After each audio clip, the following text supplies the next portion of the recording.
김수진은 깜짝 놀라 깨어났다. 이마에는 땀이 흐르고 긴 악몽에서 벗어난 사람처럼 숨을 헐떡이며 쉬고 있었다. 꿈속에서 그녀의 아들 이민호의 목소리가 긴박하게 울려 퍼졌습니다. 그 목소리는 마치 가까이 있는 듯하면서도 멀리 있는 듯 어둠 속에서 자신을 구해달라고 어머니를 부르는 듯한 고통으로 가득 차 있었습니다. 그녀는 뛰어올랐고 그녀의 손은 떨리며 테이블 위에 작은 야간 조명을 잡았다. 창백한 노란색 빛이 부산에서 단순한 삶을 살았던 한 여성의 시간에 깊이 새겨진 얼굴에 비쳤다. 애친이 아내친에 비한 CTHC의 최하유 비한 캐쳐스지 않지. 그녀가 오랜 세월 살았던 광안리의 수욕장 근처의 작은 집은 한때 가족의 웃음소리로 가득 찼었지만 지금은 창문으로 불어오는 바람소리와 가장 소중한 것을 잃은 어머니의 거친 숨소리만이 들릴 뿐이다.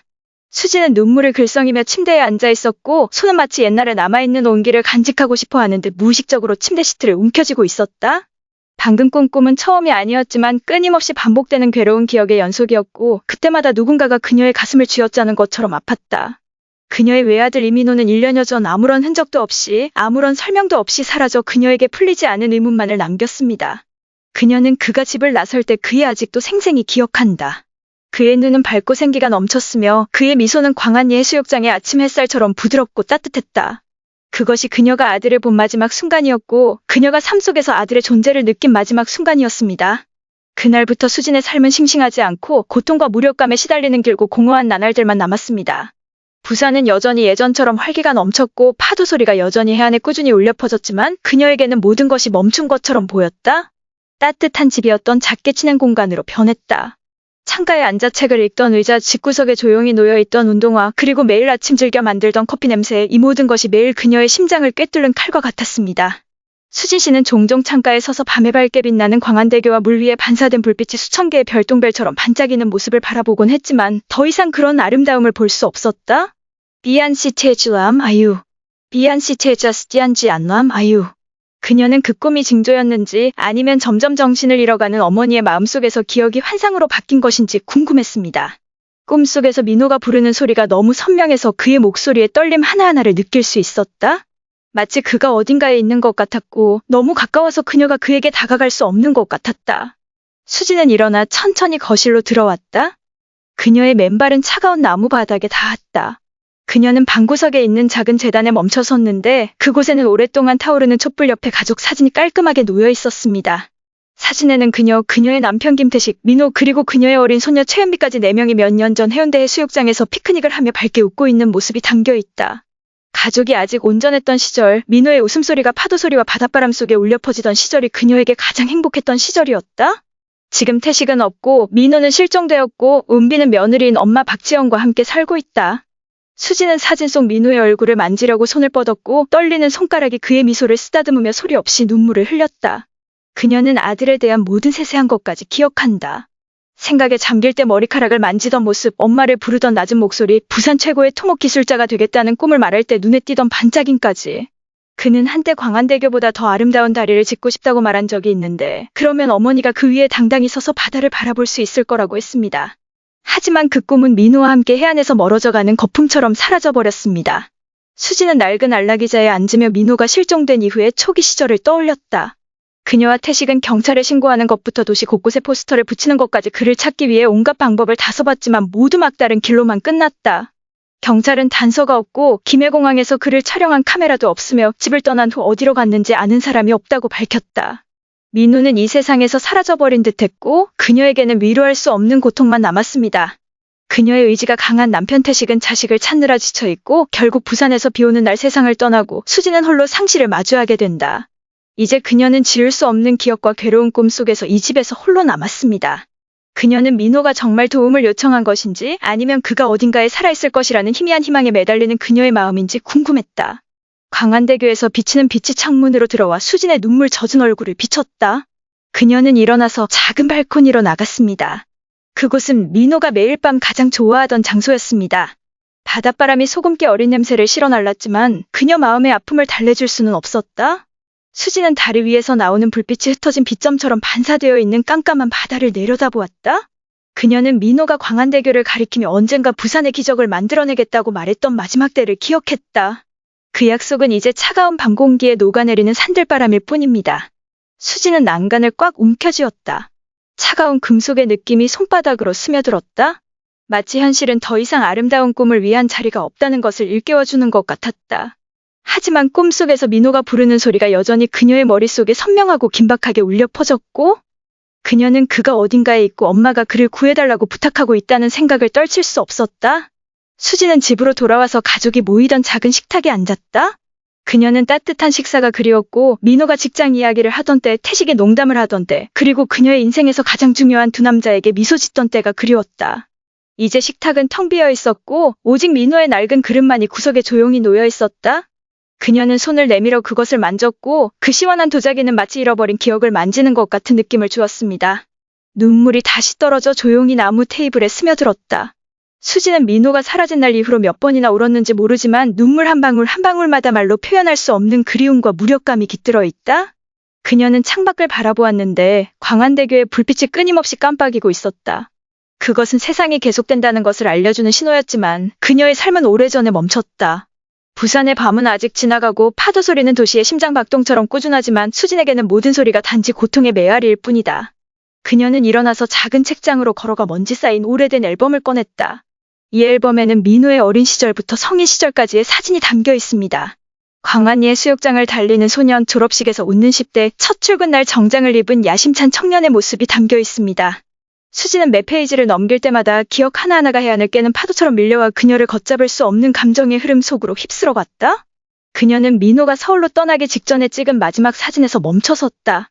그는 광안대교 옆에 섰고 바람에 머리카락이 흩날리고 마치 부산 전체를 껴안고 싶어하는 듯이 눈이 빛나고 있었습니다. 수지는 앨범을 가슴에 끌어안았다. 눈물로 페이지가 젖었고 그녀는 홀로 남겨져 어둠과 마주하게 되더라도 포기하지 않겠다고 마음속으로 속삭였다. 오늘 밤의 꿈은 민호의 전화로 시작되었고 그것은 그녀 안에 작은 불꽃이 켜진 것과 같았습니다. 약하지만 이 이야기가 끝나지 않았다고 믿기에는 충분했습니다. 김수지는 거실 소파에 조용히 앉아 있었다. 벽등의 희미한 빛이 그녀의 얼굴에 비춰졌고 아이를 잃은 아픔으로 인해 새겨진 깊은 주름이 더욱 부각되었다. 어젯밤 그녀는 이민호에 대한 또 다른 꿈을 꾸었고 그의 목소리가 그녀의 머릿속에서 울려 퍼졌지만 오늘 그녀의 마음은 더 이상 그 악몽에 잠겨있지 않고 1년 전 그녀가 아들을 마지막으로 본 날로 돌아갔습니다. 부산의 이른 아침이었습니다. 하늘은 맑았고 광안리의 수욕장에서 불어오는 바닷바람이 창문으로 부드럽게 불어들어왔으며 항구 도시의 전형적인 소금기 어린 냄새가 났습니다. 민호는 깔끔한 밝은 회색 정장을 입고 반짝이는 검은색 가죽 서류 가방을 들고 침실에 서나왔다. 그의 얼굴은 수진이 항상 좋아했던 따뜻한 미소로 빛났다. 그는 복도에 있는 작은 거울 앞에 서서 넥타이를 고친 다음 그녀를 돌아보았는데 그의 눈은 흥분으로 반짝였다. 그는 오랫동안 꿈꿔왔던 직업을 얻기 위해 건설회사와 큰 계약을 맺기 위해 서울로 가야 한다고 말했다. 수진 씨는 수건을 손에 든 채 주방 문 앞에 서서 걱정과 자부심이 뒤섞인 표정으로 아들을 바라보았다. 그녀는 서울이 부산보다 추운이 따뜻한 옷을 더 가져와야 하냐고 물었지만 민호는 가볍게 웃으며 다가가 그녀를 꼭 껴안았다. 그의 따뜻함이 조끼 속으로 퍼져들어가 그녀는 다소 안심했다. 그는 그녀의 어깨를 두드리며 이번 여행은 짧을 것이고 주말에는 자갈치 시장에서 어머니와 함께 맛있는 해산물 요리를 먹으러 돌아올 것이라는 자신감 넘치는 목소리로 말했다. 수진 씨는 고개를 끄덕이고 미소 지으며 아들이 문 밖으로 나가는 것을 보았고 골목길 바깥에서 기다리고 있던 흰색 택시에 타며 키 큰 그의 모습이 점차 김해공항으로 이어지는 길 아래로 사라지는 것을 지켜보았다. 하지만 민호는 돌아오지 않았다. 그날 오후 수진이는 부엌에 앉아 제일 좋아하는 생선국수를 만들며 가끔 벽시계를 바라보며 익숙한 초인종을 기다렸다. 거실에서 신문을 읽던 남편 김태식 씨도 고개를 들어 민호가 전화했는지 물었다. 그녀는 혹시 그가 회의로 바쁜 걸까 생각하며 고개를 저었지만 저녁이 되어 부산의 얇은 안개가 끼기 시작했을 때에도 민호의 전화는 아무 소리도 없었다. 수진이 그에게 전화를 걸었는데 처음엔 전화가 울렸지만 아무도 받지 않았고 두 번째엔 아예 꺼져 있었다. 그녀의 심장이 더 빨리 뛰기 시작했고 나쁜 기분이 스쳐 지나갔지만 그녀는 아마도 그의 휴대전화 배터리가 방전되었거나 신호가 약한 지역에 있는 게 아닐까 하고 자신을 안심시켰다. 태식은 신문을 내려놓고 일어나 그녀에게 다가왔다. 그는 손이 살짝 떨리면서 다시 전화를 걸려고 수화기를 들었지만 결과는 마찬가지였다. 그날 밤 두 부부는 잠을 이룰 수 없었습니다. 식탁에 마주 앉아 주방 불빛이 그들의 걱정스러운 얼굴에 비치고 있었습니다. 두 사람 모두 아무 말도 하지 않았지만 둘 다 무언가 잘못되었다는 것을 느꼈습니다. 다음 날 아침 수지는 민호가 언급한 서울의 협력업체에 전화를 걸어 민호가 거기 갔는지 묻는 목소리가 떨렸다. 전화 상대방은 이민호와 약속이 없으며 이민호가 누구인지도 모른다고 답했다. 수진이는 거의 휴대전화를 떨어뜨릴 뻔하면서 테이블 가장자리를 움켜쥐고 침착함을 유지했고 태식이 그녀 옆에 서 있었는데 그의 얼굴은 창백했고 마치 마음속에 커지는 불안을 없애기 위해 무언가를 부수고 싶어하는 듯 주먹을 꽉 쥐고 있었다. 더 이상 기다릴 수 없게 된 수진과 태식은 단서를 찾기 위해 김해공항으로 가기로 결심한다. 그들은 부산의 익숙한 거리를 달리며 이른 아침 햇살이 바닷물에 반사되는 광안리 해수욕장을 지나갔다. 하지만 그 광경은 그녀에게 더 이상 평화로움을 느끼게 하지 않았다. 공항에서 직원들에게 하나하나 물어보고 탑승객 명단을 확인했지만 그날 민호가 서울행 항공편에 탑승한 것을 본 사람은 아무도 없었다. 보안 카메라에는 그가 대기실에 들어가는 모습만 포착되었고 카메라가 포착하지 못하는 모퉁이 뒤로 사라지는 모습만 포착되었습니다. 수지는 사람들로 붐비는 공항 로비 한가운데에 서 있었다. 확성기에서 나오는 안내 방송이 꾸준히 울려 퍼졌지만 마치 모든 소리가 사라지고 가슴에서 쿵쾅거리는 심장 소리만 남은 것 같았다. 태식은 그녀의 손을 잡고 걱정스러운 목소리로 신목소리로 즉시 경찰에 연락해야 한다고 말했다. 돌아오는 길에 아무도 아무 말도 하지 않았지만 수진의 붉은 눈과 태식의 떨리는 손이 모든 것을 말해주었다. 그들은 집 근처에 있는 경찰서 앞에 차를 세우고 당국이 아들을 찾도록 도와줄 것이라는 희미한 희망을 품고 안으로 들어갔다. 경찰서에 도착한 수진 씨는 단단한 나무 의자에 앉아 손을 모아 차가운 얼굴로 중년 경찰관에게 이야기를 들려주고 있었다. 그녀는 민호가 입었던 정장, 그가 들고 있던 서류 가방, 택시를 타기 전 그가 그녀에게 준 마지막 미소까지 그를 묘사했습니다. 그녀는 경찰관에게 광안대교 근처에서 찍은 그의 사진을 보여주었다. 그의 눈은 밝았고 얼굴은 생기가 넘쳤다. 이것이 평범한 실종 사건이 아니기를 바랐다. 하지만 그녀 앞에 선 남자는 그저 무표정하게 고개를 끄덕이고 노트에 몇 줄을 적은 뒤 무심한 듯한 표정으로 고개를 들었고 그 표정에 수진의 피가 끓어올랐다.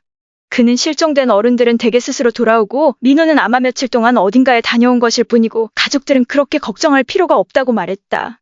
수진은 벌떡 일어나서 손을 테이블에 내리치며 아들이 흔적도 없이 사라졌을 때 어머니가 어떻게 걱정하지 않을 수 있느냐고 물었습니다. 그녀의 목소리는 분노로 가득 차 있었습니다. 태식은 침착함을 유지하려고 그녀를 끌어내렸지만 경찰관의 무책임한 태도에 그의 눈은 분노로 타올랐다. 그는 민호가 아무런 통보 없이 떠난 적이 없는 책임감 있는 사람이었으며 가족에게는 즉각적인 도움이 필요하다고 말했습니다. 경찰관은 한숨을 쉬며 사건을 접수하겠다고 약속했지만 그의 어조로 보아 이는 단지 형식적인 절차에 불과하다는 것이 분명했다. 수진과 태식은 몹시 실망한 채로 경찰서를 나왔다. 부산의 하늘은 이제 회색으로 변했고 무거운 구름이 그들의 마음을 누르는 듯했다. 집으로 가는 길에 수진이는 차창 밖으로 광안리 해수욕장을 바라보며 생기 없는 눈빛을 보냈다. 민호가 매일 오후 파도를 바라보며 서 있던 곳이었다. 그녀는 그가 광안대교보다 더 큰 다리를 건설해 부산을 모든 사람이 자랑스러워할 수 있는 도시로 만들겠다는 꿈을 이야기했던 때를 떠올렸다. 이제 그 꿈도 민호와 함께 바다 위의 연기처럼 사라졌습니다. 집으로 돌아온 수지는 소파에 앉아 민호의 사진을 꼭 껴안고 눈물을 소리 없이 흘렸다.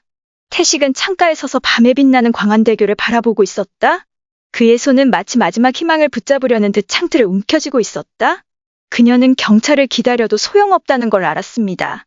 아이를 찾고 싶다면 스스로 행동해야 한다는 걸요. 수진 씨는 일어나서 남편에게 다가가 어깨에 손을 얹었다. 그녀의 목소리는 쉰 듯했지만 단호했고 더 이상 가만히 앉아있을 수 없다고 말했다. 태식은 고개를 끄덕이며 결의에 찬 눈빛을 보냈다. 하지만 두 사람 모두 앞으로의 여정이 쉽지 않을 거라는 걸 알고 있었다. 그날 밤 광안리의 작은 집은 고요했고 멀리서 들리는 파도 소리만이 민호가 어딘가에 있다는 것을 알려주었다. 그가 돌아오기를 기다리고 있는 것이다. 김수진은 거실의 작은 거울 앞에 서서 이마 위로 흘러내린 머리카락을 묶었다. 손은 떨렸지만 눈은 흔들리지 않는 결의로 가득 차 있었다.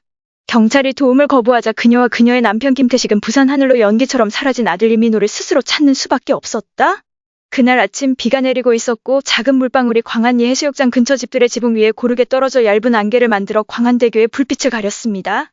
수진이 새로 인쇄된 전단지를 들고 있을 때 밝은 회색 정장을 입은 민호의 모습이 전단지에 생생하게 떠올랐다. 그의 밝은 눈과 따뜻한 미소는 그녀가 결코 잊을 수 없을 것이었다. 그녀는 그의 이름, 실종 날짜, 연락처, 전화번호, 그리고 절박한 어머니의 마음이 담긴 짧은 호소문까지 모든 내용을 확인했습니다. 태식이 창고에서 나왔는데 그가 든 큰 흰색 현수막에는 빨간색 글씨가 휘갈겨 쓰여 있었고 그 현수막은 눈에 띄게 돋보였으며 민호를 보는 사람은 즉시 자신에게 연락해달라고 당부했다. 그는 오래된 야구 모자를 쓰고 있었고 얇은 비옷 아래 어깨는 깡마르게 보였지만 아들을 찾을 때까지 멈추지 않겠다고 말하는 듯 그의 눈은 흔들리지 않았습니다. 수지는 남편을 바라보았다. 그가 오랫동안 알아온 심장병의 징후인 기침을 몇 번 하는 것을 보고 가슴이 아팠지만 두 사람이 하나의 희망에 매달리고 있다는 것을 알았기에 그를 막을 수는 없었다. 두 사람은 집 밖으로 나갔고 비가 억수같이 쏟아져 수진의 캔버스화가 젖었지만 그녀는 신경 쓰지 않고 오로지 부산 곳곳으로 민호의 이미지를 알리는 데만 집중했다. 여행은 자갈치 시장에서 시작됩니다. 빗속에서 신선한 생선 냄새와 상인들의 목소리가 울려 퍼집니다. 수진 씨는 전단지를 한 뭉치 들고 지나가는 사람들에게 나눠주었다. 추위에 손은 떨렸지만 목소리는 흔들림 없이 사진 속 사람을 봤는지 물었다. 생선을 파는 한 할머니가 눈을 찡그리며 민호의 사진을 바라보더니 고개를 저었다. 그녀의 눈은 마치 그를 위로하고 싶지만 더 이상 도울 수 없다는 듯이 후회로 가득 찼다. 태식은 몇 걸음 떨어진 곳에 서서 테이프로 전단을 전봇대에 붙였다. 그의 얼굴에는 빗물이 흘러내렸고 참으려고 애쓰던 눈물이 흐릿해졌다. 그는 우산을 급히 든 중년 남성에게 돌아서서 전단지를 건네주며 이 사람이 자신의 아들이며 일주일 이상 실종되었다고 말하면서 아들을 지켜보도록 도와달라고 부탁했습니다. 그 남자는 무심하게 고개를 끄덕이고 전단지를 받고 걸어갔고 태식은 빗속에 조용히 서 있었다. 그는 마치 깨지기 쉬운 희망에 매달린 듯이 덕트 테이프로를 움켜쥐고 있었다. 수진 씨는 오랫동안 서 있어서 다리가 아팠지만 멈추지 않고 전단지를 돌리고 구걸하며 노점을 따라 걸었다. 마치 지나가는 사람마다 민호를 다시 찾을 수 있는 기회인 것처럼. 비가 그녀의 셔츠를 적셨고 머리카락이 이마에 붙어 있었지만 그녀는 눈치채지 못했다. 그저 그들의 눈빛을 뚫어지게 바라보았을 뿐이었다. 누군가가 고개를 끄덕여주고 이 큰 도시 어딘가에서 그를 봤다고 말해주기를 바랐다. 그들은 자갈치에서 부산의 번화한 중심지인 서면역으로 이동했는데 사람들이 끊임없이 드나들었다. 수지는 광장 한가운데에 서서 태식이 친구에게서 빌린 작은 확성기를 들고 있었다. 그녀의 신 목소리가 비오는 소리와 교통소음 위로 울려 퍼지며 사람들의 주의를 전단지 사진 속 청년에게 집중시켰다. 그녀는 민호의 키, 조끼의 색깔, 그날 그가 들고 있던 서류 가방에 이르기까지 그를 묘사했다. 그녀의 목소리는 떨렸지만 멈추지 않았다. 마치 그녀가 멈추면 그가 영원히 사라질까봐 두려워하는 듯했다. 태식이는 그 옆에 서서 이미 젖어있는 현수막을 들고 있었다. 붉은 글자는 비에 흐릿해졌지만 그는 지나가는 사람들이 볼 수 있도록 현수막을 똑바로 세우려고 노력했다. 몇몇 사람들이 멈춰서서 수진 씨의 손에서 전단지를 받아들었고 그들의 눈은 동정으로 번쩍였지만 그들은 떠들썩한 군중 속으로 사라져버렸고 그 커플은 광장 한가운데에 조용히 서 있었습니다. 비가 더욱 거세지고 바다 쪽에서 바람이 세차게 불어 태식의 손에 들린 현수막이 심하게 흔들렸지만 그는 놓지 않았다. 추위와 피로에 다리가 떨렸지만 눈만은 흔들림 없이 움직였다. 수지는 남편을 바라보았다. 그가 격렬하게 기침을 하는 것을 보고 가슴이 아팠다. 기침 소리가 비 오는 소리보다 더 컸지만 그녀는 아무 말도 감히 할 수 없었다. 민호를 찾을 때까지 그가 쉬지 않고 포기하지 않을 거라는 것을 알았기 때문이다. 그들은 서면 일대의 작은 골목길을 따라 걸으며 벽과 가로등에 전단지를 붙이고 심지어는 문 닫은 상점 틈새에도 쑤셔 넣었다. 수진 씨는 작은 카페에 들어가 젊은 직원에게 전단지를 건넸다. 그녀는 눈이 빨개진 채로 이 사람이 자기 아들이라고 말하며 그를 잘 지켜봐 달라고 부탁했다. 그 소녀는 고개를 끄덕이고 눈가에 후회가 가득했지만 그 이상은 아무 말도 하지 않고 조용히 전단지를 카운터에 올려놓았습니다. 태식이는 문 밖에 서서 현수막을 높이 들고 있었고 빗속에서 신목소리로 아들을 보는 사람은 꼭 연락해달라고 소리쳤다. 비가 그의 온몸을 적셨고 얇은 비옷으로는 그를 가릴 수 없었지만 그는 폭풍 속에 움직이지 않는 동상처럼 그 자리에 서 있었습니다. 수진 씨는 남편의 손을 잡아당기며 나왔다. 그녀는 남편이 휴식을 취해야 하고 그가 휴식을 취하지 못할까봐 겁이 난 목소리로 말했다. 태식은 고개를 저었다. 충혈된 눈으로 그녀를 바라보던 그의 손은 그녀의 손을 꽉 움켜쥐었다. 마치 지친 몸에 남은 힘을 그녀에게 주고 싶은 듯했다. 그는 쉴 수 없다고 했고 지나가는 매 순간이 민호에게 필요할지도 모른다고 했습니다. 수지는 고개를 끄덕였다. 눈물과 비가 섞인 채 뺨을 타고 흘러내렸다. 그들은 목적지가 어디인지도 모르고 시간과 경쟁하고 있다는 것을 그녀는 알았다. 그날 저녁 무렵 그들은 감천항 근처 지역에 도착했는데 그곳은 언덕 아래에 작은 집들이 모여 있었습니다. 비는 여전히 그치지 않았고 길은 미끄러웠지만 수진과 태식은 계속 걸었다. 한 걸음 한 걸음 무겁게 내딛었지만 멈추지 않았다. 수진은 스피커를 들고 있었고 그녀의 목소리는 거의 사라지고 도움을 요청하는 약하게 속삭이는 소리만 들릴 뿐이었다. 태식이는 마지막 현수막을 허름한 벽에 붙였다. 그의 손은 떨리고 호흡은 불규칙했다. 수지는 돌아서서 그가 가슴을 움켜쥐고 있는 것을 보았다. 그의 얼굴은 창백했고 입술은 추위와 피로로 보라색이었다. 그녀는 당황하여 그에게 달려가 그를 껴안았고 그의 얼굴을 만졌을 때 그녀의 손은 차가웠다.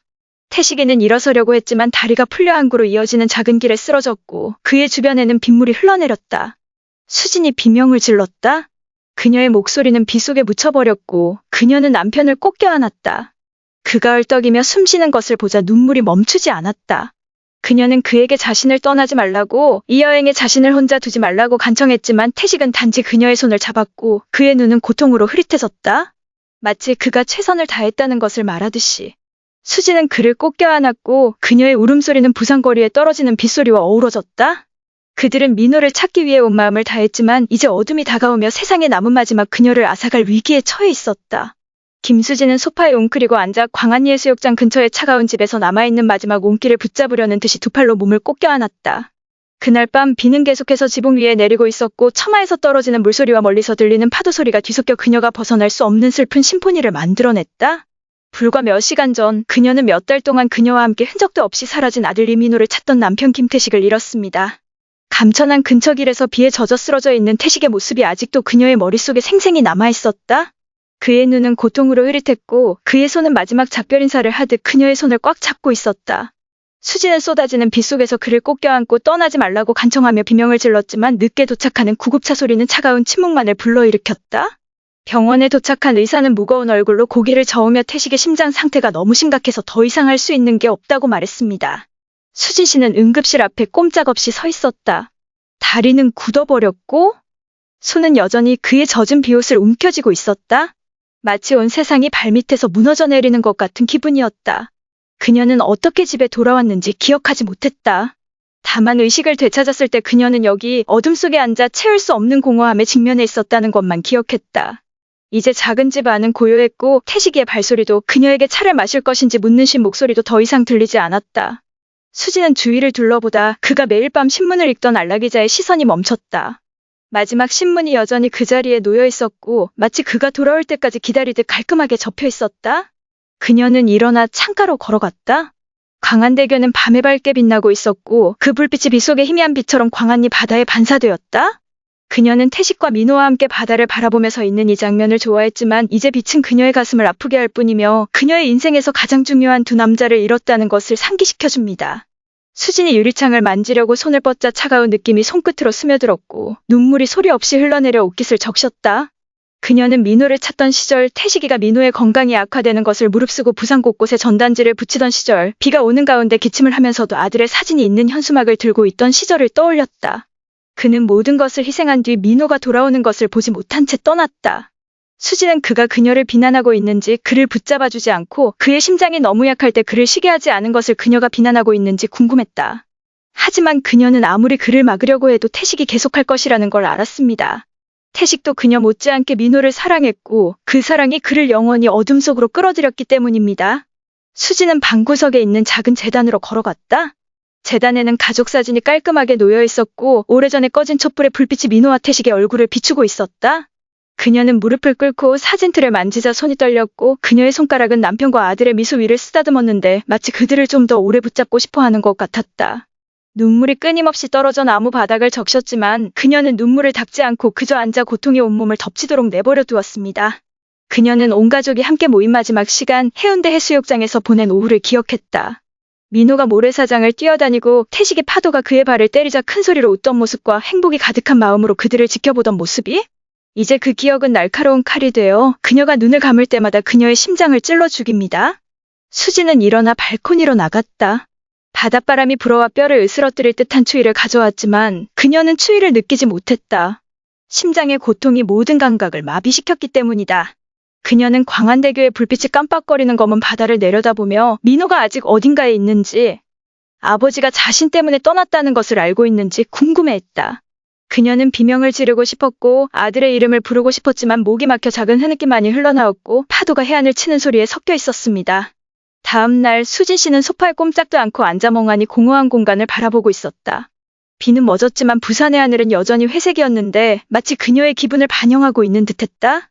그녀는 먹지도 자지도 않고 그저 앉아서 상실감 외에는 아무것도 느끼지 못한 채 시간이 지나가는 것을 지켜보았습니다.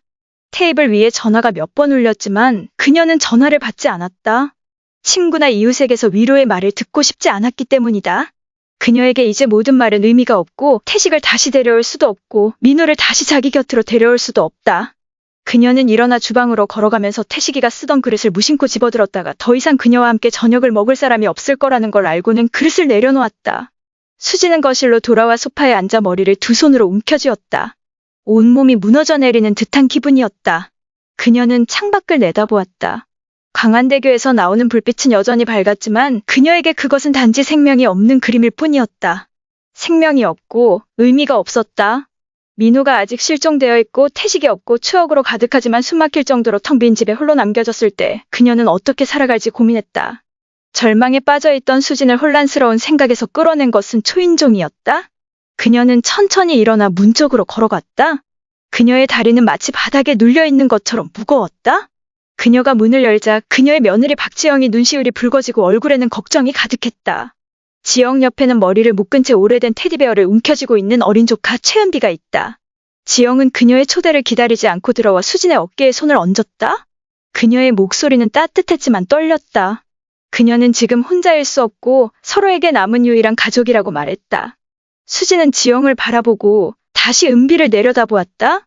그녀의 순진한 눈빛이 그녀의 마음을 따뜻하게 했다. 지영은 그녀를 꼭 껴안았다. 그녀의 얇은 셔츠를 통해 따뜻함이 전해져 그녀 마음의 차가움이 녹아내렸다. 수진은 저항하지 않고 지영이 그녀를 소파에 앉히도록 했고 은비는 그녀의 무릎 위에 올라타게 했고 그녀의 작은 팔은 할머니의 목을 껴안았다. 지영은 그녀 옆에 앉아 그녀의 손을 꽉 잡고 이제부터는 함께 고통을 이겨내자고 그녀는 더 이상 혼자가 아니라고 말해주었습니다. 수진은 지영의 눈을 들여다보며 그 눈에서 진심을 보았습니다. 며칠 만에 처음으로 그녀는 어둠 속에서 작은 빗줄기가 스며드는 것을 느꼈습니다. 지영은 하루 종일 머물며 간단한 음식을 가져갔고 수진이가 좋아하던 매운 두부 국물을 끓이기도 했다. 주방에서 풍기는 향기가 공기 중으로 퍼져나가며 가족과 함께 식사했던 추억을 떠올리게 했지만 태식과 민호가 남긴 공허함을 채울 수는 없었다. 은비는 바닥에 앉아 놀고 있었고 그녀의 맑은 웃음소리가 울려 퍼지자 집안이 덜 조용해졌다. 수진은 지영을 바라보고 은비를 바라보며 폭풍 속의 가느다란 실 한 가닥일지라도 살아갈 이유를 찾은 듯한 기분을 느꼈다. 그녀는 수프 한 숟갈을 먹었고 매콤한 맛이 코를 찌르며 눈물이 흘렀다. 하지만 이번에는 고통 때문이 아니라 지영이 가져다준 따뜻함 때문이었다. 그녀는 지영의 손을 잡았고 그녀의 차가운 손은 그녀의 온기로 따뜻해졌고 그 순간 수진은 비록 완전하지는 않더라도 자신에게 아직 가족이 있을지도 모른다고 생각했습니다. 그녀는 창밖을 바라보았다. 광안대교 불빛은 여전히 켜져 있었지만 이번에는 더 이상 그녀를 아프게 하지 않았다. 오히려 내일이 아무리 힘들어도 혼자서 마주하지 않아도 된다는 약속과 같았다. 김수진은 광안예수욕장 근처의 작은 집 소파에 앉아 있었고 광안대교에서 들어오는 빛이 창문으로 들어와 그녀의 얼굴에 희미한 빗줄기를 비추고 있었다. 박지영이 김태식의 죽음 이후 그녀를 홀로 두지 않겠다는 약속과 함께 그녀의 손녀딸 최은비를 데리고 그녀를 찾아온 지 며칠이 흘렀다. 지영의 존재는 수진의 마음속 건조한 사막을 지나가는 부드러운 바람과도 같아 남편을 잃은 아픔과 이민호가 돌아오지 않은 공허함을 어느 정도 달래준다.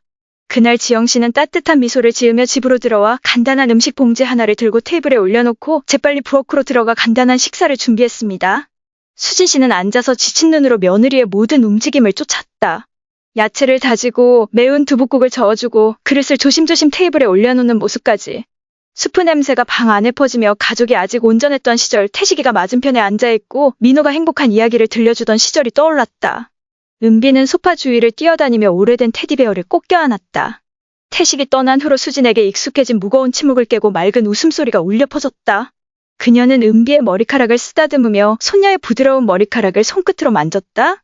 어린 소녀가 밝은 눈으로 그녀를 올려다보는 모습을 보며 마음이 따뜻해졌다.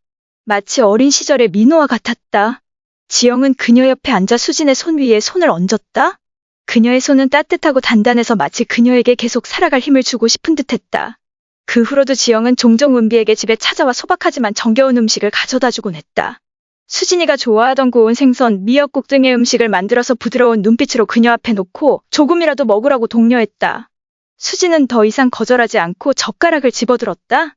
짭짤한 해초 맛이 혀에 스며들었다. 민호가 생일마다 엄마에게 이 요리를 만들어 달라고 부탁했던 때가 떠올랐다.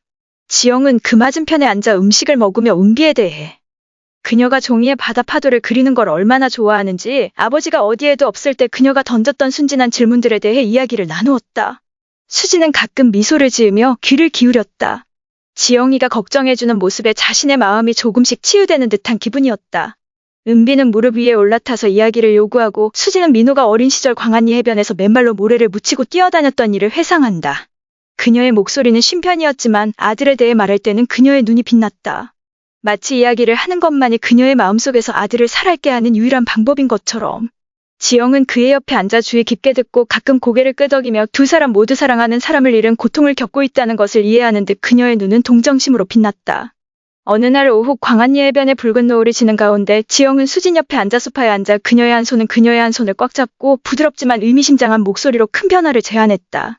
그녀는 이 집을 팔고 은비와 함께 해운대로 이사하자고 했습니다. 공기가 상쾌하고 바다도 가까워서 외로움을 함께 극복할 수 있는 해운대에서요. 수진이는 놀란 눈으로 고개를 들었고 마치 지지대를 찾는 듯 무의식적으로 지영의 손을 꽉 잡았다. 그녀는 집안을 둘러보았다. 벽의 구석구석에는 민호와 태식의 추억이 새겨져 있었다. 가족이 모이던 식탁부터 민호가 광안대교를 바라보던 발코니까지. 이곳을 떠난다는 생각은 그녀의 가슴을 아프게 했다. 마치 집을 팔면 아들과 남편의 모든 유산을 팔아야 하는 것처럼 말이다.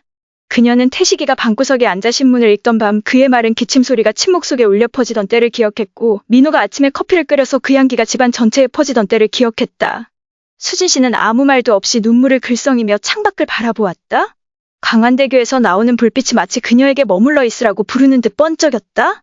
지영은 밀어붙이지 않고 그저 그녀의 손을 더 꽉 잡으며 은비가 그녀를 필요로 한다고, 그녀도 그녀를 필요로 한다고, 함께 사는 것이 상실로 인해 흐트러진 두 사람의 삶의 의미를 찾는 데 도움이 될 것이라고 말했다. 수지는 바로 대답하지 않고 일어나 발코니로 나갔다. 바닷바람이 소금기 섞인 냄새를 실어와 그녀의 얼굴 앞에서 머리카락이 흩날렸다. 그녀는 파도가 해안에 꾸준히 밀려오는 바다를 내려다보며 민호가 그녀가 이곳을 떠나길 원할지, 태식이 그녀가 추억이 가득한 집을 떠나면 그녀를 비난할지 궁금했다. 그녀는 민호에 대한 꿈을 기억하고 그가 도움을 요청하는 목소리를 들었고 만약 그가 살아있다면 그는 엄마가 영원히 고통 속에서 사는 것을 원하지 않았을 것이라고 스스로에게 말한다. 수지는 집으로 돌아와 소파에 앉아 지영의 눈을 들여다보았다. 그녀의 눈에서 거부할 수 없는 진심을 보았다. 그녀는 민호의 미소를 지닌 어린 소녀 은비를 생각하고 태식이 떠난 후로 외로웠던 나날들을 생각하며 모든 물건이 고통을 불러일으키는 이 집에서 혼자 계속 살 수는 없다는 것을 깨달았다. 그녀는 고개를 끄덕이며 신 목소리로 동의한다고 말했다. 그녀는 집을 팔고 지영과 은비와 함께 해운대로 갈 것이라고 말했다. 지영은 웃으며 그녀를 꼭 껴안았다. 그 포옹의 따뜻함에 수지는 안도했지만 여전히 그녀의 마음속에는 지울 수 없는 약간의 망설임이 있었다. 그 다음 날 수진 씨는 자신의 소지품을 챙기기 시작했다. 마치 기억의 조각 하나하나에 작별 인사를 하듯 그녀는 느린 손놀림으로 각각의 물건을 골판지 상자에 넣었다. 그녀는 태식의 그릇, 민호의 잔을 감싸 안았고 그 그릇마다 잊고 싶지 않은 이야기가 담겨 있었다. 지영이 도와주고 은비를 데리고 와서 분위기를 좀 풀어주려고 하는데 은비는 집 안을 돌아다니며 물건들을 가리키며 은비에게 뭐냐고 묻는다. 수진이 대답했다. 그녀의 목소리는 상냥했다. 민호가 어렸을 때 광안리에서 배를 조종하는 선장놀이를 하며 소파에 앉아있던 시절을 떠올리게 했다. 지영은 수진의 옷을 개며 곁에 서 있었고 가끔은 그녀를 올려다보며 미소를 지었는데 그녀의 눈은 모든 것이 잘 될 거라고 말하는 듯했다. 수지는 며느리의 정성을 보며 어쩌면 지영도 남편을 잃은 아픔을 겪고 있을 거라는 생각을 하게 되었고 지영에게도 며느리가 필요했으리라고 생각했다. 마지막 상자가 닫히자 수지는 문 앞에 서서 이제 텅 비어버린 방을 마지막으로 한번 바라보았다. 광안대교에서 들어오는 빛이 창문으로 들어와 나무 바닥을 희미하게 비추고 있었다. 그녀는 은비의 손을 꽉 잡고 나갔고 지영은 어깨에 작은 가방을 메고 그녀 옆을 따라 걸었다. 그들은 차에 타고 광안리를 떠나 해운대로 향했는데 바람에 흔들리는 나무들이 있는 해안도로가 눈앞에 나타났다. 수지는 창밖으로 끝없이 펼쳐진 부산의 바다를 바라보며 옛 고향을 떠나는 슬픔과 새로운 시작에 대한 작은 희망이 뒤섞인 마음을 안았다. 지영은 운전을 하면서 가끔 그녀를 쳐다보며 수진의 손 위에 손을 얹고 있었는데 마치 그녀에게 이 결정이 옳다는 것을 재확인시켜주는 듯했다. 은비는 뒤에 앉아 동요를 부르고 있었는데 그녀의 맑은 목소리가 긴장감을 덜어주었다. 차가 해운대에 도착하자 수지는 지영의 새 집을 본다. 바다 근처에 있는 작은 아파트로 창문 너머로 긴 하얀 모래사장이 보인다. 그녀는 차에서 내렸고 해운대에서 불어오는 바닷바람이 광안리보다 더 강한 소금 냄새를 실어 나를 때 그녀는 약간 이상한 기분이 들었다. 지영이 문을 열고 은비와 함께 안으로 들어갔다. 아파트는 깨끗했고 단순하지만 따뜻한 가구들이 놓여 있었다. 수지는 새로운 소파에 앉아 창밖으로 잔잔한 파도를 바라보았다. 마음은 다소 가벼워졌지만 여전히 자신이 남겨둔 것에 대한 그리움을 느꼈다. 그녀는 이것이 지영과 은비와 함께 새로운 시작을 하고 평화를 찾을 수 있는 기회일지도 모른다고 생각했지만 그녀의 마음 깊은 곳에서는 민호와 태식의 이미지가 결코 사라지지 않았습니다. 김수진 씨는 해운대의 새 아파트에 있는 부드러운 소파에 앉아 있었다. 큰 창문으로 들어오는 햇살과 멀리서 들리는 흰 모래사장에 부드럽게 부딪히는 파도 소리, 그리고 바다의 숨결이 느껴졌다. 그녀는 광안리 해수욕장 근처의 옛집을 떠나 박지영과 조카 최연비와 함께 살기 시작한 지 몇 주가 흘렀습니다. 그녀는 처음에는 돌이킬 수 없는 상실 이후 평화를 찾을 수 있는 기회라고 생각했습니다. 삭막한 흰색 벽과 간소한 가구가 돋보이는 작지만 아늑한 아파트는 이민호와 김태식의 이미지가 곳곳에 새겨진 광안리의 추억이 가득한 집과는 거리가 멉니다. 수지는 창밖을 내다보며 아침 햇살에 반짝이는 파도를 바라보았다. 아들과 남편에 대한 그리움이 여전히 가슴속에 타오르고 있었지만 이곳이 새로운 시작이 될지도 모른다는 생각에 마음이 가벼워졌다. 지영이는 뜨거운 미역국 한 그릇이 담긴 작은 쟁반을 들고 주방에서 나왔다. 은은한 향이 퍼져나갔고 그 향은 옛날 가족의 식사를 떠올리게 했다. 그녀는 쟁반을 테이블 위에 놓고 수진 옆에 앉았다. 그녀의 눈은 다정하게 그녀를 바라보았고 그녀의 손은 마치 따뜻함을 전하려는 듯이 살짝 그녀의 손길에 닿았다. 수진 씨는 며느리의 걱정을 느끼며 살짝 미소를 지었고 지영이가 정말 힘든 시기에 자신을 응원해주려고 노력해주는구나 생각했다. 초창기 해운대에서의 생활은 바람이 불기 전에 고요한 바다처럼 평화롭게 지나갔습니다. 지영은 수진을 잘 돌보며 매일 아침 일찍 일어나 구운 생선을 곁들인 흰밥부터 그녀가 좋아하는 따뜻한 국밥까지 식사를 준비한다. 그녀는 종종 할머니 맞은편에 앉아 할머니의 건강에 대해 묻고 은비에 대한 작은 이야기를 들려주곤 했습니다. 예를 들어 할머니가 종이에 물고기를 그리는 법과 옛날 부산 바다에 대한 이야기를 들려주곤 했습니다. 수진은 가끔 고개를 끄덕이며 귀를 기울였다. 지영의 헌신의 마음이 점점 따뜻해지는 것을 느꼈다. 은비가 아파트 안을 뛰어다녔다. 그녀의 작은 발은 나무 바닥을 밟고 있었고 그녀의 맑은 웃음소리가 울려 퍼졌고 수진이 광안리에서 두려워했던 것보다 그 공간은 덜 조용했다. 그녀는 바닥에 앉아 은비와 놀았고 민호가 어렸을 때 종이를 접어 작은 배를 만드는 법을 가르쳤다. 지영은 옆에 서서 그녀와 은비를 바라보고 있었다. 그녀의 눈은 기쁨으로 빛나고 있었는데 마치 그녀도 이 순간에 위안을 얻은 듯했다. 수지는 어쩌면 지영도 민호를 잃은 아픔을 겪고 있을 것이라고 생각하며 그녀의 사려 깊음은 할머니에 대한 것일 뿐만 아니라 남편에 대한 기억을 조금이라도 보존하려는 방식일 것이라고 생각한다. 매일 오후 지영은 수진과 은비를 해운대 해수욕장으로 데려간다. 그곳에 고운 흰 모래가 발 아래로 펼쳐지고 부산의 숨소리처럼 고요한 파도 소리가 들린다. 수지는 해안가에 있는 나무 의자에 앉아 은비가 뛰어다니는 모습을 바라보았다. 은비는 작은 파도를 잡으려고 작은 팔을 휘두르며 뛰어다녔다. 지영은 그녀 옆에 앉아 바닷바람이 그녀의 머리카락을 날리는 가운데 부산에서 보낸 첫날들에 대해 민호를 만나 광활한 바다 때문에 그 도시에 사랑에 빠졌던 이야기를 들려주었습니다. 수지는 고개를 끄덕이고 먼 곳을 바라보며 민호가 가족을 데리고 해변에 갔던 지난번 때를 떠올렸다. 그는 파도 위에 서서 물이 셔츠에 튀는 것을 보며 웃었다.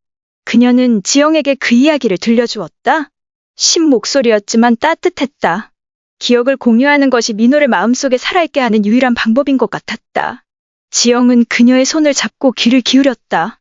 두 사람 사이의 침묵은 깊은 동정심을 불러일으켰다. 수지는 지영과 은비와 함께 사는 것이 옳은 일이라고 생각하고 비록 완전하지는 않지만 그녀가 외로움의 어둠 속으로 빠지는 것을 막기에 충분할지라도 두 사람이 함께 새로운 가족을 만들고 있다고 생각한다. 하지만 그 평화는 영원히 지속되지 않았습니다. 어느 날 저녁 해운대 근처 높은 빌딩의 불빛이 바다에 반사되자 지영은 수진 옆 소파에 앉았다. 그녀의 눈빛은 평소의 상냥함과는 달리 약간 주저하는 기색이었다. 그녀는 심호흡을 한 뒤 부드러우면서도 긴박감이 느껴지는 목소리로 무언가 도와줄 수 있다고 말했다. 수진은 고개를 들어 티컵을 테이블 위에 올려놓았고 지영의 표정을 보고 약간 불안한 마음이 들었다. 그녀는 은비가 새 옷을 사고 좋은 영어학원에서 공부하기 위해 돈이 필요하다고 말했고 아버지가 없다는 이유만으로 친구들보다 뒤처지기를 원하지 않는다고 말했습니다.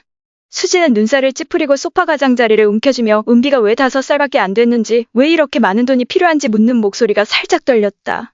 지영은 고개를 숙이고 눈물을 글썽이며 할머니는 자신의 고통을 이해하지 못한다고 아빠 없이 자라면 은비가 친구들에게서 무시당할 것이라고 그저 은비가 더 나은 삶을 살기를 바랐다고 말했다. 수지는 아무 말 없이 지영의 눈을 들여다보았다. 그 눈 속에 진심과 약간의 절망이 뒤섞인 것을 보고 민호와 비슷하게 웃는 어린 소녀 은비를 생각하니 마음이 살짝 누그러졌다. 그녀는 민호가 어렸을 때 친구들처럼 좋은 신발이 없어 슬퍼하던 모습을 기억하고 은비가 같은 일을 겪지 않기를 바란다. 수지는 일어나 창가로 걸어가 어두운 해운대 해변을 바라보았다.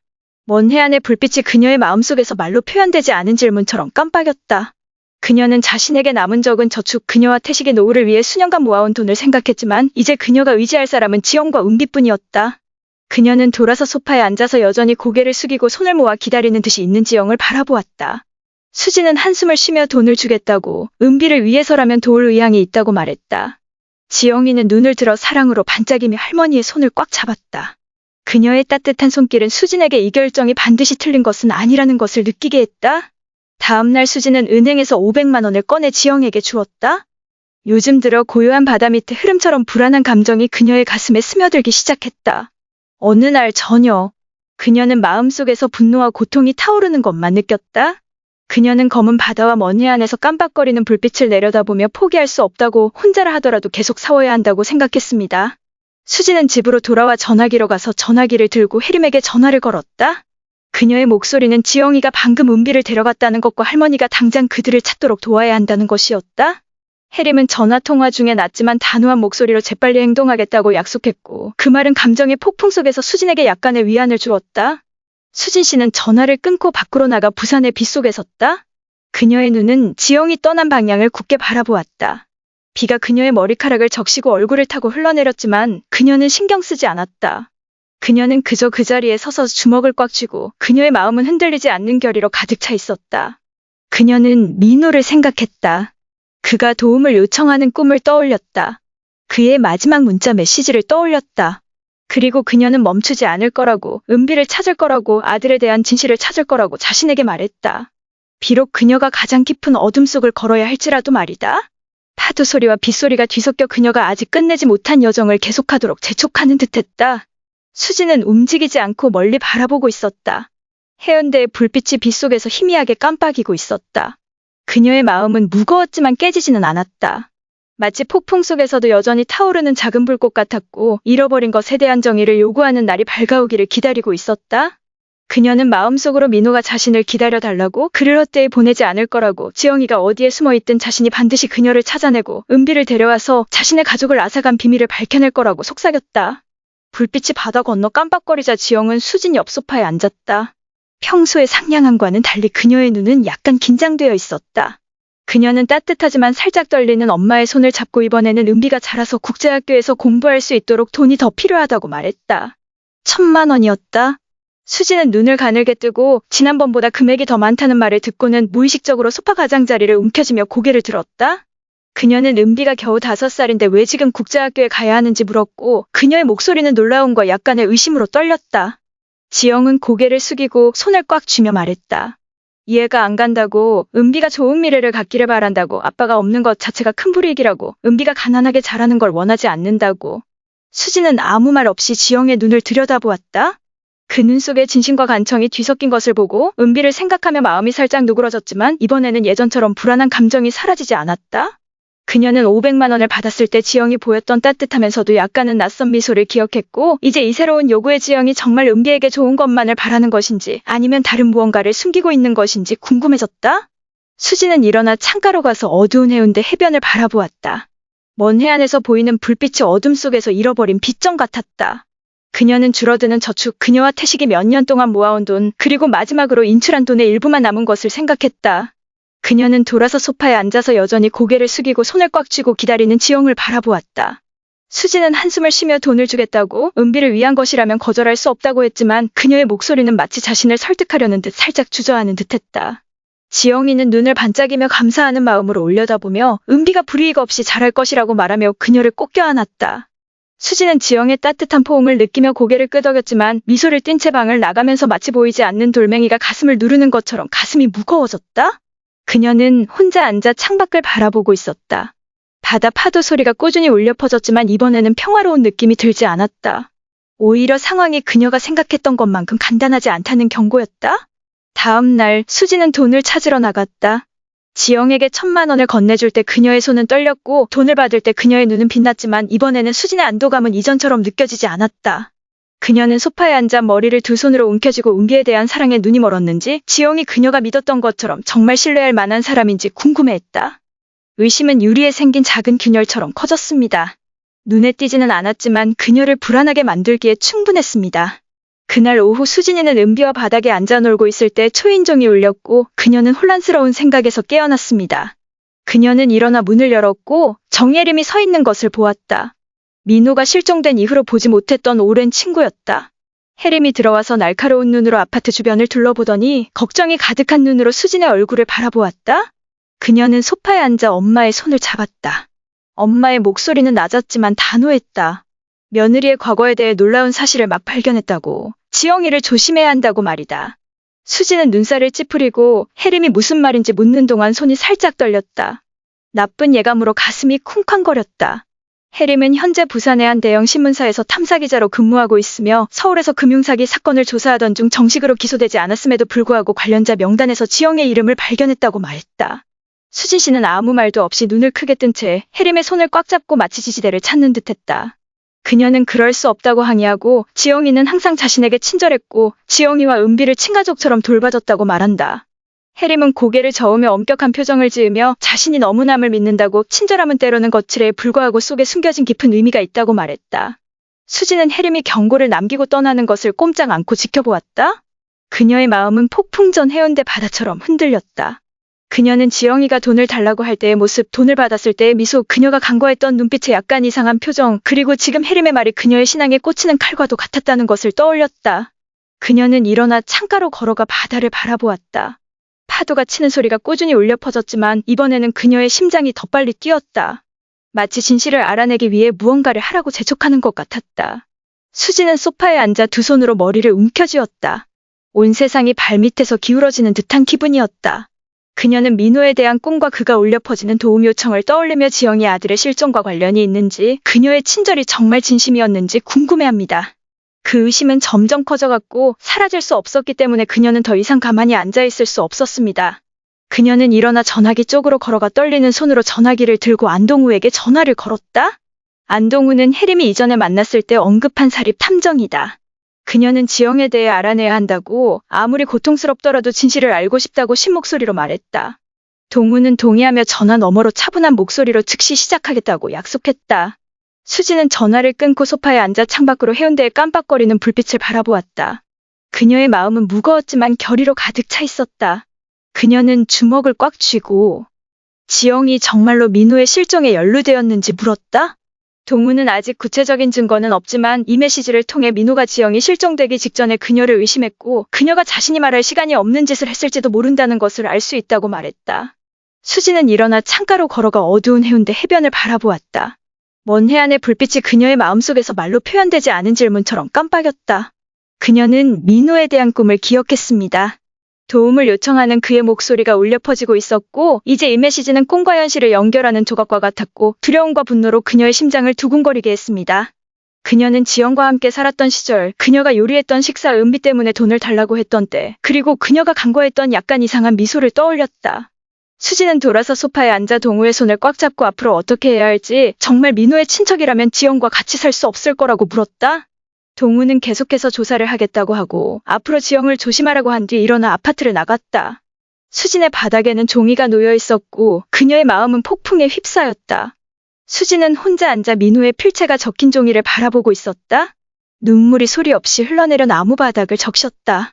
그녀는 민호가 집을 나간 날 택시에 오르기 전 그녀를 꼭 껴안으며 웃던 그날을 기억했다. 그리고 지금은 그가 지영에 대해 뭔가 알고 있는지, 그녀에게 경고하려고 했지만 너무 늦었는지 궁금했다. 그녀는 일어나 방구석에 있는 작은 재단으로 걸어갔다. 거기에는 민호와 태식의 사진이 깔끔하게 놓여 있었다. 그녀의 손은 아들의 얼굴을 만졌고 떨리는 손가락이 그의 미소를 쓰다듬었다. 그녀는 진실을 알아낼 거라고, 민호를 대답 없이 내버려두지 않을 거라고 자신에게 속삭였다. 문에서 발소리가 울려 퍼지고 수진이 뒤돌아보자 지영이 들어오는 것이 보였다. 그녀는 손에 음식이 든 가방을 들고 있었고 평소처럼 얼굴은 빛나고 있었다. 수지는 그녀를 바라보았다. 그녀의 심장은 쿵쾅거리고 그녀는 종이를 등 뒤로 움켜쥐고 가슴에서 분노가 끓어오르고 있음에도 불구하고 침착함을 유지하려고 노력했다. 지영은 가방을 내려놓고 그녀 옆에 앉아 오늘 하루가 어땠는지 물었다. 그녀의 목소리는 부드러웠지만 수진에게는 그 목소리는 마치 더 깊은 무언가를 숨긴 조개와 같았다. 수지는 심호흡을 하고 몸을 똑바로 세워 지영의 눈을 바라보았다. 그녀의 목소리는 쉰 채로 민호에 대해 무엇을 알고 있는지, 그가 실종된 날 무엇을 하고 있었는지 물었다. 지영은 약간 놀란 표정으로 고개를 들었지만 다시 살짝 미소를 지으며 수진의 손에 손을 얹으며 마치 그녀를 안심시키듯 그녀가 생각하는 것이 무엇이든 그녀는 숨길 것이 없다고 말했다. 수진은 떨리는 손으로 지영의 눈을 바라보았다. 그녀는 이전에 느껴보지 못했던 차가움을 느꼈다. 그녀는 일어나 창문으로 걸어갔다. 분노와 두려움이 뒤섞인 심정으로. 누구를 믿어야 할지, 지영이 친구인지 적대인지 알 수 없었다. 지영은 일어나 그녀에게 다가가며 낮은 목소리로 말했다. 믿지 않으면 하고 싶은 대로 하세요. 하지만 더 이상 돈을 주지 않으면 은비를 데려가서 영원히 찾을 수 없게 하겠다고요? 수지는 뒤돌아보며 눈을 크게 뜨고 주먹을 꽉 쥐고 지영의 위협을 듣자 숨을 가쁘게 쉬었다. 그녀는 분노로 인해 목소리가 떨리며 소리쳤다. 그녀에게 양심의 가책이 남아있다면 은비에게 무슨 짓을 감히 한 거냐며? 지영은 희미하게 미소를 지으며 차가운 눈을 흘겼다가 돌아서 방을 나갔다. 수지는 아파트 한가운데 조용히 서 있었고 끊임없이 눈물이 떨어졌다. 수지는 소파에 앉아 두 손으로 머리를 움켜쥐었다. 마치 온 세상이 다시 한번 발밑으로 무너져 내리는 것 같은 기분이었다. 그녀는 민호를 생각했다. 그의 문자 메시지와 지영의 위협을 생각했다. 그리고 그녀는 더 이상 의심의 그늘에서 살 수 없다는 것을 깨달았다. 그녀는 일어나 전화기 쪽으로 걸어가 떨리는 손으로 전화기를 들고 동우에게 다시 전화를 걸었다. 그녀의 목소리는 지영이 은비를 데려가겠다고 협박했고 즉시 증거를 찾아야 한다는 것이었다. 동우는 수사를 서둘러 진행하겠다고 약속했고 전화 너머로 차분한 목소리가 들려왔으며 감정의 폭풍 속에서 수진에게 조금이나마 위안을 주었다. 그녀는 전화를 끊고 소파에 앉아 창밖으로 해운대의 깜빡거리는 불빛을 바라보았다. 그녀의 마음은 무거웠지만 그녀의 결심은 흔들리지 않았다. 그녀는 주먹을 꽉 쥐고 지영이가 무슨 짓을 하든 은비를 데려가게 두지 않을 거고 민호에 대한 진실을 숨기게 두지 않을 거라고 자신에게 다짐했다. 바다 파도 소리가 꾸준히 울려 퍼졌습니다. 마치 그녀에게 앞으로 예상치 못한 시련이 있을지도 모르지만 답을 찾기 위한 길을 계속 가라고 재촉하는 듯했습니다. 김수진은 해운대에 있는 자신의 아파트 한가운데 조용히 서 있었다. 커다란 창문으로 쏟아지는 햇살과 바다에서 불어오는 짠한 바람 그리고 멀리서 들리는 흰 모래사장에 부리치는 파도 소리가 들렸지만 오늘 그 소리는 더 이상 자장가가 아니라 당황한 심장의 고동 소리였다. 방금 박지영이 최은비에게 돈을 계속 주지 않으면 데려가겠다고 협박한 뒤 방을 나갔는데 그녀의 차가운 목소리가 머릿속에 울려 퍼지고 분노와 두려움으로 그녀의 심장이 쿵쾅거렸다. 수지는 자신의 새집이었던 아파트를 둘러보며 어린 은비가 뛰어다니고 지영이가 따뜻한 밥을 챙겨주며 돌보아주던 곳을 이제는 의심과 고통 속에 가두는 감옥과도 같다. 그녀는 소파로 걸어가 앉았다. 머리를 껴안은 그녀의 손은 떨렸고 눈물이 소리 없이 흘러내려 나무바닥을 적셨다. 그녀는 안동우가 발견한 이민호의 마지막 메시지를 떠올렸다. 그 메시지는 짧지만 칼날처럼 날카로웠다. 엄마, 지영이한테 이상한 게 있어. 알아볼게요. 지금은 그 메시지가 과거의 경고처럼 느껴져 그녀의 가슴을 찔렀고 지영이 그녀를 이용하고 있을 뿐만 아니라 아들의 실종에 연루되어 있을지도 모른다는 사실을 깨닫게 되었다. 수지는 주먹을 꽉 쥐었고 손톱이 손바닥에 박혔고 통제할 수 없는 분노로 온몸이 떨리는 것 같았다. 그녀는 일어나 창가로 걸어가 어두운 해운대 해변을 바라보았고 먼 해안의 불빛이 그녀의 마음속에서 말로 표현되지 않은 질문처럼 깜빡거렸다. 그녀는 민호에 대한 꿈을 기억했다. 도움을 요청하는 그의 목소리가 울려 퍼지고 있었고 지금은 지영의 위협과 뒤섞여 그녀는 다시 모든 것을 잃는 듯한 기분이 들었다. 그녀는 민호의 미소와 맑은 눈을 지닌 자신의 손주처럼 사랑하던 어린 소녀 은비를 생각했다. 지영이가 은비를 멀리 데려가서 영원히 찾을 수 없을 거라는 생각은 마치 누군가 쥐어짜는 것처럼 가슴을 쿵쾅거리게 했다. 수진이 비명을 질렀다. 그녀의 목소리는 분노로 쉰 듯했고 그녀의 손은 창문 유리를 두드렸다. 하지만 그녀의 비명소리는 텅 빈 방에만 울려 퍼졌고 그녀 외에는 아무도 그녀의 소리를 듣지 못했다.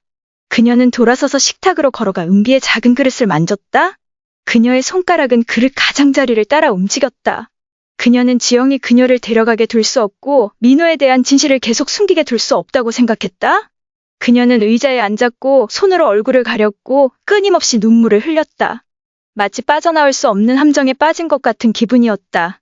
수지는 일어나 전화기로 걸어가 떨리는 손으로 전화기를 들고 정예림에게 전화를 걸었다. 정예림은 그녀의 오랜 친구이자 그녀에게 지영에 대해 경고했던 조사기자였다. 지영이 은비를 데려가겠다고 협박했다는 말과 더 이상 누구도 잃을 여유가 없다는 말, 혜림의 도움이 필요하다는 말을 하면서 그녀의 목소리가 목이 메어졌다. 혜림은 전화를 받았다. 그녀의 목소리는 낮았지만 단호했다. 그녀는 당황하지 말라고 곧아서 지영에게 더 깊이 다가가겠다고 말했다. 수지는 전화를 끊고 소파에 앉았다. 한 손으로 다른 한 손을 꽉 잡았다. 혜림이 자신을 버리지 않을 거라는 사실 때문에 마음이 조금 가벼워졌지만 두려움이 끝없는 어둠처럼 여전히 그녀를 붙잡고 있었다. 그녀는 창밖을 바라보았다. 해운대 불빛이 깜빡거렸지만 이번에는 아무런 위안도 되지 않았다. 오히려 그녀가 완전히 이해하지 못하는 적과 마주하고 있다는 사실을 상기시켜 주었다. 문에서 발소리가 울려 퍼지고 수진이 뒤돌아보니 지영이 들어오는 것이 보였다. 그녀는 손에 열쇠를 움켜쥐고 있었고 얼굴은 차가웠고 이전의 상냥함과는 완전히 달랐다. 지영은 은비방으로 곧장 들어가 문을 닫았는데 자물쇠를 돌리는 열쇠 소리가 건조하게 울리고 수진은 심장이 쿵쾅거리며 일어섰다. 그녀는 은비의 방문으로 달려가 문을 세게 두드리며 떨리는 목소리로 지영에게 무슨 짓을 하고 있는지, 은비를 그렇게 가두어서는 안 되었다고 물었다. 지영은 문을 열고 그녀 앞에 섰고 그녀의 눈은 차가웠다. 그녀는 방해하지 말라고, 은비가 그녀의 딸이고 그녀가 하고 싶은 것은 무엇이든 할 권리가 있다고 말했다. 수진은 뒤로 물러나며 주먹을 꽉 쥐었다. 속에는 분노가 끓어올랐지만 지영의 날카로운 시선 때문에 아무것도 할 수 없었다. 그녀는 그녀에게 다가가서 낮은 목소리로 은비를 계속 붙잡아두고 싶다면 계속 돈을 주어야 한다고 말했다. 그게 은비와 가까이 지낼 수 있는 유일한 방법이라고. 수진이 소리쳤다. 그녀의 목소리는 분노로 떨리며 그녀에게 인간성이 남았는지, 바로 이 집에서 그녀를 무엇으로 만들고 있는지 물었다. 지영은 미소를 지으며 그 눈은 마치 가슴을 찔러대는 칼날 같았다. 그리고 그녀는 돌아서 주방으로 들어갔다. 수진은 방 한가운데에 조용히 서 있었고 끊임없이 눈물이 떨어졌다. 그녀는 이 아파트에서만 갇힌 것이 아니라 자신의 두려움과 무력감 속에 갇힌 것 같은 기분을 느꼈습니다. 수진은 소파에 앉아 두 손으로 머리를 움켜쥐었는데 온몸이 무너져 내리는 듯한 기분이었다. 그녀는 민호를, 태식을, 부산에서 비바람 속에서 수색하던 나날들을 생각했고 이제 그녀는 막을 수 없는 또 다른 상실에 직면했다. 그녀는 일어나 은빈의 집 문으로 걸어가며 손잡이에 손을 대었지만 열쇠가 잠기는 소리에 멈춰섰다. 어린 소녀를 지켜줄 수 없다는 생각에 가슴이 아팠다. 그녀는 돌아서 소파에 앉아 해운대의 불빛이 반짝이는 창밖을 바라보았다. 그녀의 마음은 무거웠지만 결의로 빛났다. 그녀는 지영이가 이기게 두지 않을 거고 무슨 일이 있어도 은비를 그녀 손에서 빼낼 방법을 찾을 거라고 속으로 속삭였다. 초인종이 울리고 수진은 일어나 문을 열었고 혜림이 들어오는 것을 보았다. 그녀의 눈은 날카로웠지만 걱정이 가득했다. 혜림은 그녀 옆에 앉아 그녀의 손을 잡으며 지영에 대해 더 조사하기 시작했다며 지금 포기해서는 안 된다고 말한다. 수진은 고개를 끄덕이며 혜림의 손을 꽉 잡았다. 어둠 속에서 한 줄기 빛을 찾은 듯한 기분이었다. 혜림은 서울에 있는 소식통에 연락해 지영이 민호와 결혼하기 전에 불법적인 사람들과 관계를 맺었다는 사실을 알아냈고 이를 확인할 방법을 찾을 것이라고 말하며 뒤에 남는다. 수진은 붉었지만 결의로 반짝이는 눈으로 그녀의 말을 경청하며 은비를 잃을 수 없다고, 아무리 고통스럽더라도 민호에 대한 진실을 알아야 한다고 말했다. 혜림은 고개를 끄덕이며 할머니의 손을 꽉 쥐며 이 싸움에서 할머니를 혼자 두지 않겠다고, 함께 지영과 맞서겠다고 말했다. 수진은 일어나 창가로 걸어가 해운대 해수욕장을 바라보았다. 파도가 밀려오는 소리가 꾸준히 울려 퍼졌지만 이번에는 그녀를 두렵게 하지 않고 오히려 계속 싸우라고 재촉했다. 그녀는 돌아서 소파에 앉아 혜림의 손을 꽉 잡았다. 혼자가 아니라는 사실을 알게 되면서 그녀의 마음은 조금 가벼워졌지만 고통은 여전히 그녀를 붙잡고 있었다. 해안에 계속 부딪히는 파도처럼. 그녀는 민호를 생각하고 은비를 생각하며 멈추지 않겠다고 자신에게 다짐했다. 지영이가 무슨 짓을 하든 그녀는 남은 가족을 지킬 방법을 찾을 거라고. 심지어 가장 깊은 어둠 속을 걷는다고 해도 말이다. 김수진은 해운대 아파트의 소파에 앉아 있었다. 커다란 창문으로 쏟아지는 햇살과 바다에서 불어오는 짠한 바람, 멀리서 들리는 흰 모래사장에 부딪히는 파도 소리가 어우러져 있었지만 오늘은 그 소리가 더 이상 그녀를 평화로운 기분으로 만들지 않고 결정적인 순간을 카운트다운하는 심장의 고동처럼 느껴졌다. 어젯밤 정혜림이 박지영을 더 깊이 파고들겠다고 다짐하고 떠난 뒤 수진은 잠을 이룰 수 없었다. 어두운 해운대 해변을 바라보며 눈시울이 붉어졌고 마음은 고통으로 무거웠지만 변함없는 각오를 다졌다.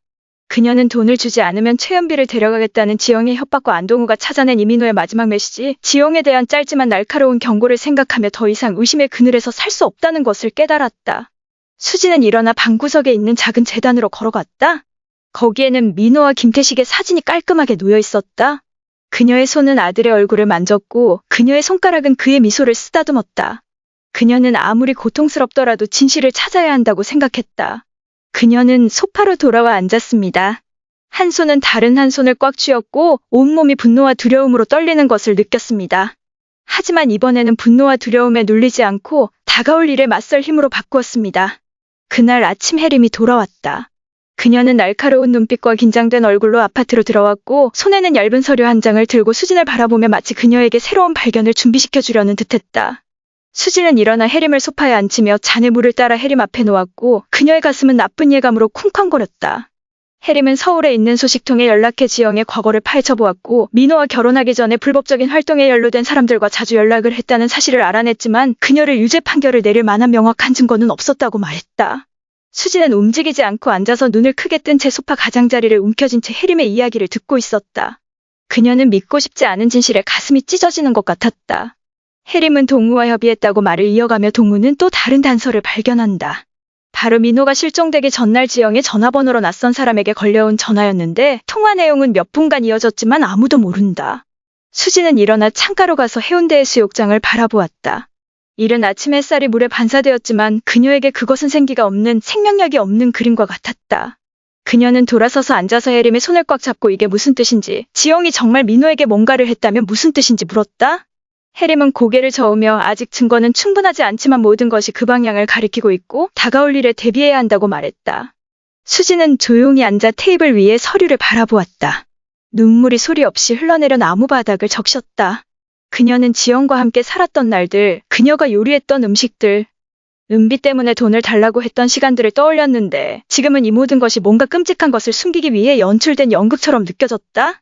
그녀는 일어나 전화기 쪽으로 걸어가 전화기를 들고 동우에게 전화를 걸었다. 그녀의 목소리는 쉰 채로 다른 정보가 있는지 즉시 진실을 알아야 한다고 물었다. 동우는 전화상으로 낮지만 단호한 목소리로 지영을 지켜보고 있고 곧 답변할 것이고 지영이 언제 행동할지 모르니 조심하라고 말했다. 수진 씨는 전화를 끊고 소파에 앉아 머리를 두 손으로 움켜쥐었다. 온 세상이 발밑에서 기울어지는 듯한 기분이었다.